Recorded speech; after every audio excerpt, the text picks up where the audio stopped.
Hello guys. இந்த வீடியோவில் நம்ம என்ன பார்க்க போகிறோம் அப்படின்னா, வீக் மென்டல் ஸ்ட்ரென்த்லேருந்து ஸ்ட்ராங் மென்டாலிட்டிக்கு நம்ம எப்படி மாறுது அப்படின்னு தான் பார்க்க போகிறோம்.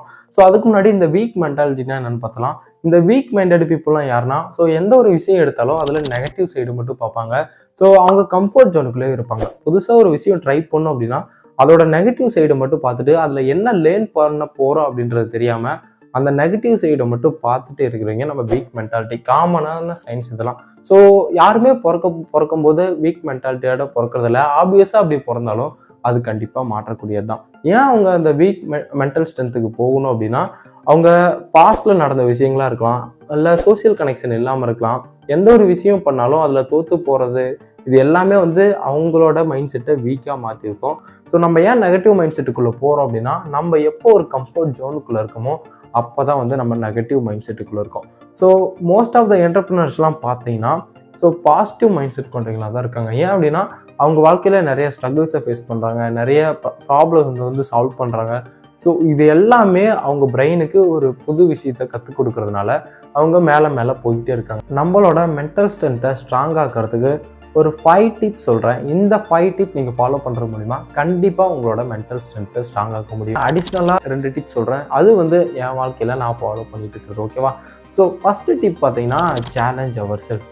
சேலஞ்ச் அவர் செல்ஃப்னா என்னென்னா, நம்மளோட செல்ஃபுக்கு நம்ம சேலஞ்ச் பண்ணணும். எந்த மாதிரி சேலஞ்செலாம் பண்ணணும்னா, கம்ஃபர்ட் ஜோனுக்குள்ளே இருக்காமல் முடிஞ்ச வரைக்கும் அந்த கம்ஃபர்ட் ஜோனை விட்டு வெளியே வரதுக்கு சேலஞ்ச் பண்ணணும். நிறைய புதுசான விஷயங்களை ட்ரை பண்ணுறதுக்கு சேலஞ்ச் பண்ணணும். அந்த விஷயத்துலேருந்து நம்ம என்ன லேர்ன் பண்ணிக்கிறோம் அப்படின்றதுக்காக நம்ம சேலஞ்ச் பண்ணோம். ஸோ ஃபெயிலியரே வந்தாலும் பரவாயில்ல, அடுத்த டைம் நம்ம பார்த்துக்கலாம் அப்படின்ற அந்த மைண்ட் செட் வரதுக்கு நம்ம சேலஞ்ச் பண்ணோம். இது எல்லாமே நம்மளே சேலஞ்ச் பண்ணுறதுக்கான ஒரு விஷயம். இந்த மாதிரிலாம் பண்ணால் கண்டிப்பாக நம்மளோட மென்டல் ஸ்ட்ரென்த்தை ஸ்ட்ராங் ஆக்க முடியும். ஏன்னா ஒரு விஷயத்தில் ஃபெயில் ஆகிட்டோம் அப்படின்னா கண்டிப்பாக அதுலேருந்து நம்ம ஏதோ ஒன்று லேர்ன் பண்ணியிருப்போம். அடுத்த டைம் திரும்ப நம்ம அதை பண்ணும்போது அதை திருப்பி பண்ணாமல் இருந்தால் அடுத்த டைம் திரும்பவும் ஃபெயில் ஆனோன்னா இன்னொரு விஷயத்தை நம்ம லேர்ன் பண்ணியிருப்போம். ஸோ இப்படியே நம்ம பண்ணிட்டு இருந்தோம் அப்படின்னா கண்டிப்பாக இது ஒரு நாள் நம்மளால் அச்சீவ் பண்ண முடியும். ஸோ அதனால தான் சொல்கிறாங்க, சேலஞ்ச் அவர் செல்ஃப் அப்படின்றது ரொம்பவே முக்கியமான ஒரு விஷயம். உங்களுக்கான கோல்ஸ் நீங்கள் செட் பண்ணுங்கள். அந்த கோல்ஸை எப்படி அட்டைன் பண்ணணும் அப்படின்னு பாருங்கள். ஸோ அந்த கோல்ஸை ரீச் பண்ணுறதுக்கு என்னென்ன பண்ணணும் அப்படின்னு பாருங்கள். அந்த கோல்ஸை ஷார்ட் டைமாக மாற்றி அதை ரீச் பண்ணுறதுக்கான வழியை பாருங்கள். ஓகேவா? நான் ஏன் கோல்ஸை செட் பண்ண சொல்கிறேன் அப்படின்னா, ஸோ நமக்குன்னு ஒரு கோல் இருந்தால் மட்டும்தான் நம்ம எங்கே போகிறோம் அப்படின்ற பாத் நமக்கு தெரியும். ஸோ இந்த கோல்ஸ் எல்லாமே நம்மளை டிஃபைன் பண்ணுறதுக்கு ரொம்பவே யூஸ்ஃபுல்லாக இருக்கும்.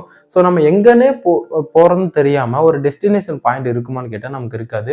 அது எங்கே போகிறோம் அப்படின்ற அந்த டெஸ்டினேஷன் தெரிஞ்சால் நம்மளால் ஈஸியாக அந்த இடத்த போய் அச்சீவ் பண்ண முடியும். ஓகேவா? ஸோ இதனால தான் கோல் செட் பண்ண சொல்கிறாங்க. ஸோ அந்த கோல் செட் பண்ணும்போது நம்ம என்னவாக நினைக்கிறோமோ அதுக்காக நிறைய விஷயத்த படிக்க ஆரம்பிப்போம், நிறைய புதுசாக ட்ரை பண்ண ஆரம்பிப்போம். இதனால நம்மளால நிறைய லேர்ன் பண்ணிக்க முடியும்.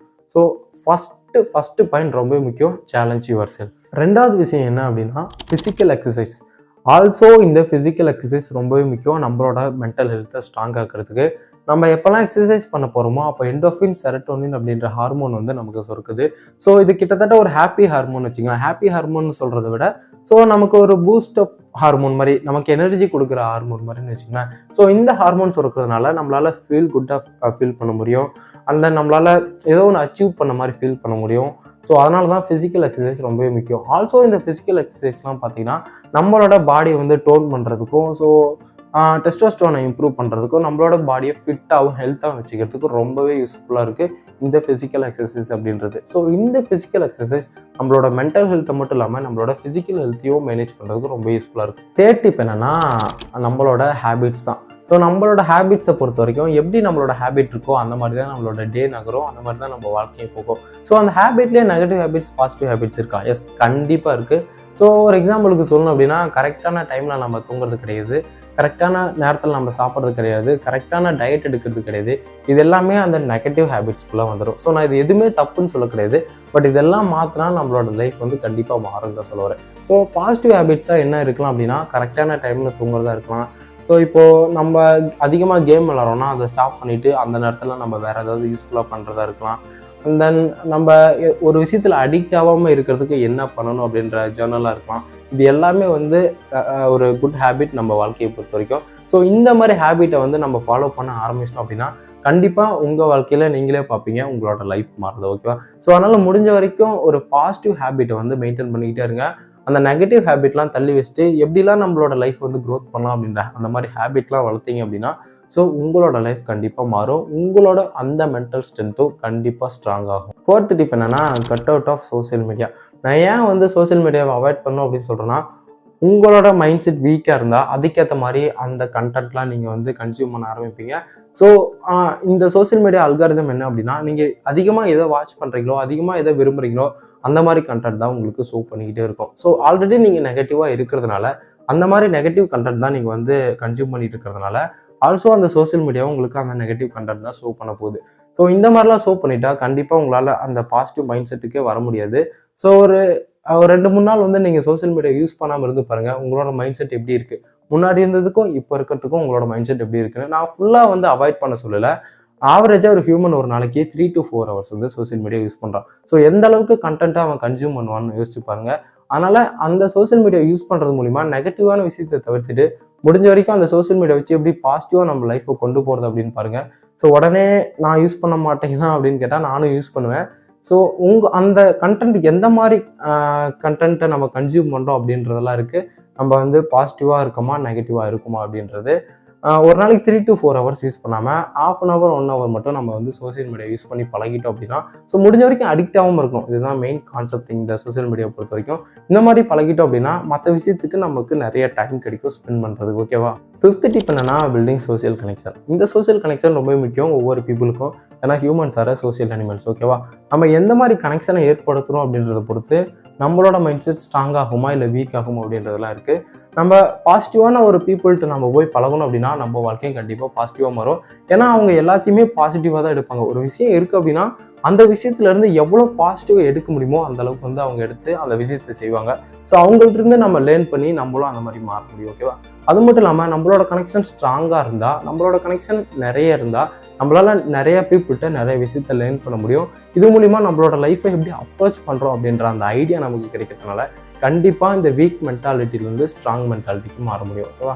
இப்போ அடிஷ்னலாக நான் ஃபாலோ பண்ணிட்டு இருக்க அந்த 2 விஷயம் என்ன அப்படின்னா, டேக் ரெஸ்பான்சிபிலிட்டி. ஸோ இதுதான் வந்து ஃபஸ்ட்டு நான் ஃபாலோ பண்ணிட்டு இருக்குது. நீங்கள் எப்போ ரெஸ்பான்சிபிலிட்டி எடுக்க ஆரம்பிக்கிறீங்களோ மற்ற விஷயத்தை பற்றி யோசிக்கலாம் உங்களுக்கு டைமே கிடைக்காது. அதனால் முடிஞ்ச வரைக்கும் உங்களோட வாழ்க்கையில் நீங்கள் தான் ரெஸ்பான்சிபிலிட்டி எடுத்தாகணும். ஏன்னா நீங்கள் ரெஸ்பான்சிபிலிட்டி எடுக்கும்போது என்னென்ன நடக்குது அப்படின்னு புரியும். ஸோ அடுத்து என்ன தேவை அப்படின்றது நமக்கு தெரியும். அதனால் முடிஞ்ச வரைக்கும் ரெஸ்பான்சிபிலிட்டி எடுத்து பழகுங்க. அடுத்த டிப் என்னோட லைஃப்பில் நான் ஃபாலோ பண்ணுறது என்னென்னா, என்னோட செல்ஃப்க்கு நான் ரிவார்ட் கொடுக்குறது. எந்த மாதிரினா, ஒரு எக்ஸாம்பிளுக்கு நான் ஒரு 1 வீக்கில் ஒரு 3 to 4 வீடியோ எடுத்துட்டேன் அப்படின்னா நான் ஒரு மூவி பார்க்கலாம். இல்லை 1 வீக்கில் ஒரு புக்கு படிச்சிட்டேன் அப்படின்னா ஒரு மூவி பார்க்கலாம். இந்த மாதிரிலாம் ரிவார்ட் சிஸ்டம் கொடுக்கறதுனால நம்மளோட பிரெயின் நம்ம கரண்ட்டாக என்ன விஷயம் செய்கிறோமோ அந்த விஷயம் செய்கிறதுக்கு ஒரு பூஸ்டப் கொடுக்குன்னு வச்சுக்கலாம். ஸோ இந்த மாதிரிலாம் பண்ணி நம்மளோட பிரெயினை ஏமாற்றி நம்ம வந்து ஒரு ஒர்க்கை பண்ணிக்கலாம். பட் எல்லா டைமும் இந்த மாதிரி ஒர்க் அவுட் ஆகுமான்னு கேட்டால் கண்டிப்பாக ஒர்க் அவுட் ஆகாது.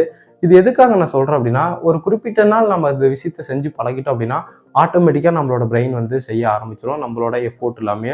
ஸோ இதனால தான் அந்த ரிவார்ட் சிஸ்டம் அப்படின்றது ரொம்ப யூஸ்ஃபுல்லாக இருக்குது. ஸோ கடைசி 2 விஷயம் வந்து என்னோட லைஃப்பில் நான் ஃபாலோ பண்ணிட்டு இருக்கிறது. யூஸ்ஃபுல்லாக இருந்தால் நீங்களும் அதை ஃபாலோ பண்ணி பாருங்கள். ஸோ இதுக்கு முன்னாடி சொன்ன 5 டிப்பும் உங்களோட மென்டல் ஸ்ட்ரென்த்தை ஸ்ட்ராங் ஆக்கிறதுக்கு ரொம்ப யூஸ்ஃபுல்லாக இருக்கும். நீங்கள் இந்த 5 டிப் ஃபாலோ பண்ணீங்கன்னாவே உங்களோட லைஃப் மாதிரி தான் நீங்கள் வந்து பார்க்கலாம். ஓகேவா?